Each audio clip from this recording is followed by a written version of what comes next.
me.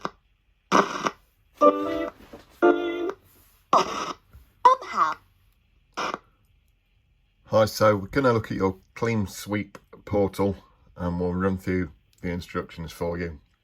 So at the moment you'll see that it's pulsing and the Tesla's picking up on my voice and also vibration.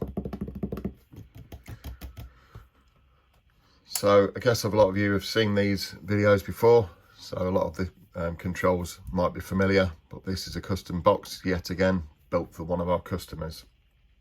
So I'll start by the simple on-off button of the device. When the button is switched to the on position, you'll see that the pulse rate starts to flash, and that's the step speed of the scan and stored stations. So we'll come on to that, and this is it. It's a scan and store box. It's a clean sweep box, so you've not got the hiss, the crackle, etc.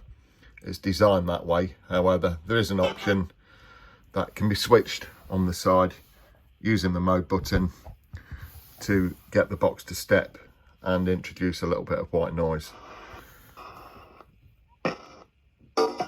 So if I hold that down now and then let it go,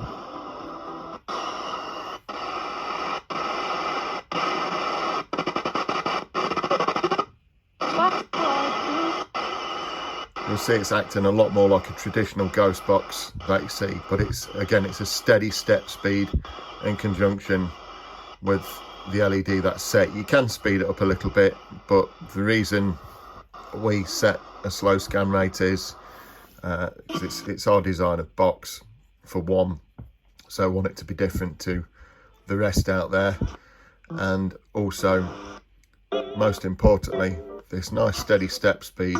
When you introduce the reverb, you'll see that we start to get one continuous stream of audio, which is quite important because we want to get strong messages across, not just words but actually connected words that are linked up, and some real good messages coming through. So really good ITC, not just one word that might just be coincidental. We're looking for streams of words and letters, and we've seen on one of the demos before, you know, some really good words coming through, some good sentences, etc.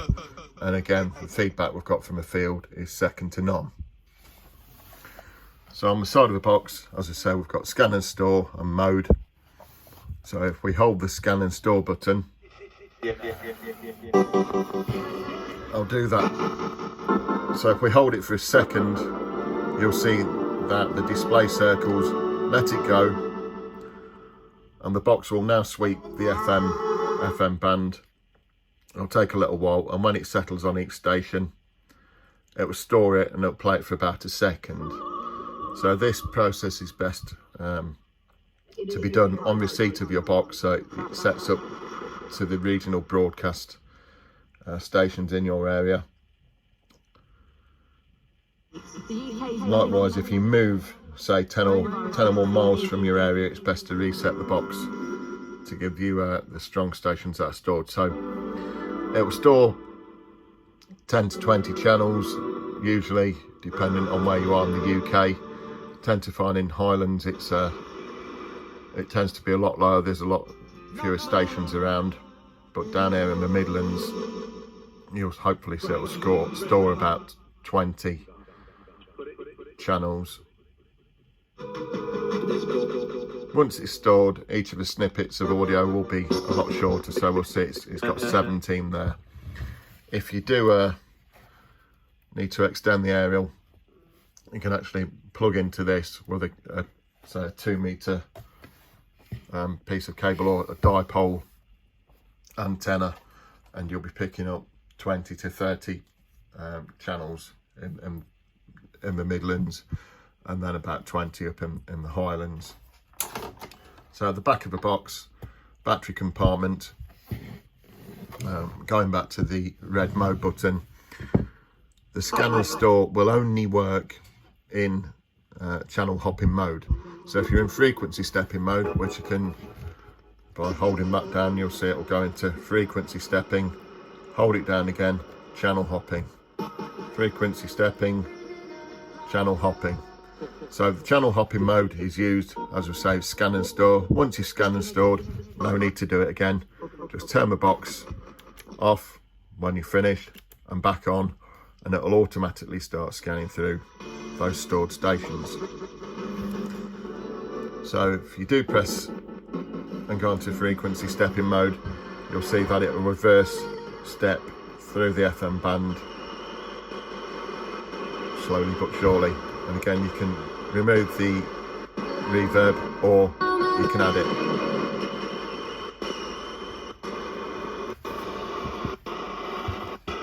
So 4 AA batteries required to run the radio circuitry. Then on the Tesla, you'll see on this side just here, we've got on, we've got sound response in the middle, and then we've got off. So in the off position, obviously the Tesla light will be extinguished, and if we put it onto on, it'll be on all the time regardless of whether it's silent or not. So if you just want to sit the box there for display purposes, it can sit there like that. Or again, if we switch it to a middle one, then it is responsive to sound and vibration.